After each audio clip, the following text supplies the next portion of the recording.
국회 의석수를 보면요. 국민의힘이 104명입니다. 자, 3명 이상만 출당 조치를 시키더라도 개헌 저지선인 101석이 무너지는 결과가 되는 셈인데, 자, 이런 점을 고려할 때 처분 수위가 조금 조절될 가능성은 없어 보입니까? 어떻습니까? 고민이 많을 겁니다. 그렇죠. 국민의힘에서. 일단 이준석 대표가 민주당보다 더 엄격한 조치를 취하겠다 이렇게 국민들한테 때문에. 약속을 한 것이나 네. 다름이 없거든요. 근데 마땅히 지금 처분할 조치가 있질 않아요. 제가 볼 땐. 네.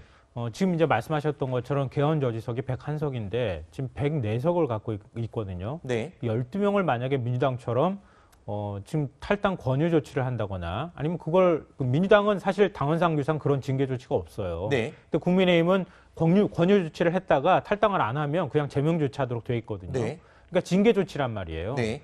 근데 그렇게 해서 의원들이 만약에 뭐 제명이 된다거나 이런 일이 됐을 경우에는 92명으로 줄어들게 되거든요. 그렇죠. 그게 고민스러운 부분이고요. 네. 또 다른 측면에서는 당내 갈등이 굉장히 심했는데 각 대선 캠프에 속해 있는 의원들이 적지 않단 말이에요. 네네. 그 의원들 가운데 만약에 또 제명 조치가 되면 대선 캠프에서 활동하기 어려운 측면도 그렇죠. 있고 그 대선 캠프에서 또 반발할 여지도 남아 있거든요. 네. 그러니까 이래저래 사실 갇힌 측면이 있다 이렇게 생각이 드는데요. 그러니까 다만 아마 국민의 시선으로 바라보면 민주당한테 국민의힘이 그동안에 내로남불이다. 얼마나 부동산 문제에 대해서 많은 비난을 쏟아냈습니까? 네. 근데 역으로 보니까 의원 숫자로 비례로 따져보면 국민의힘이 더 심했네? 네. 이런 얘기가 나올 법한 상황이라는 거죠. 근데 네. 어물쩍 만약에 의원들을 속아내듯이 징계 조치를 해버렸을 경우에는 역풍이 불 가능성이 있다. 그런 부분까지 아마 고려하지 않을까 싶습니다. 네.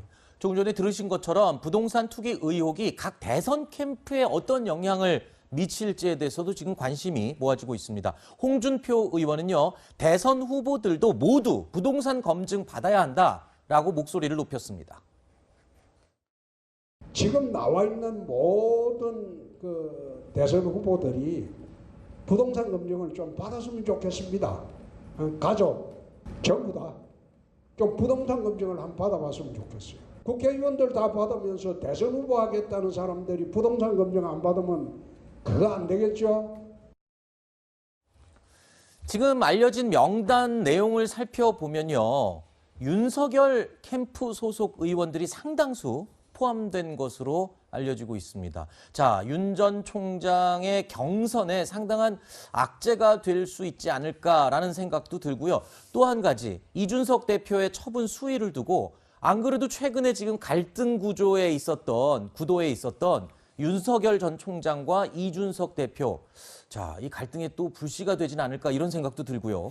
벌써부터 이 캠프 대 캠프 그리고 당대표와 그 캠프 간의 갈등이 다시 점화될 것이라고 나오는 것이 공교롭게도 윤석열 캠프에 3명이 지금 이름이 포함되어 있는 겁니다. 네. 심지어는 송석중 의원은 부동산 정책 본부장을 맡고 있기 때문에 아하. 부동산 관련 문제가 터지면 사실상 캠프 활동이 좀 어렵지 않을까라는 생각이 네. 들고요.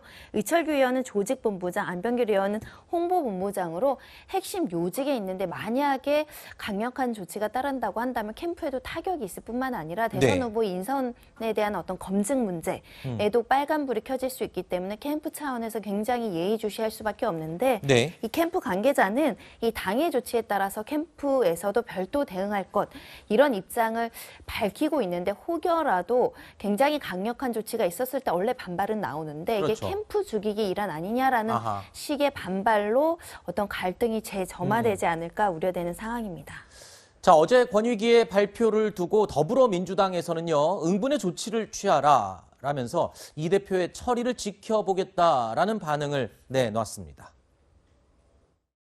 이준석 대표께서는 저희보다 더 강하게 대처하겠다 이렇게 공언해 오셨습니다.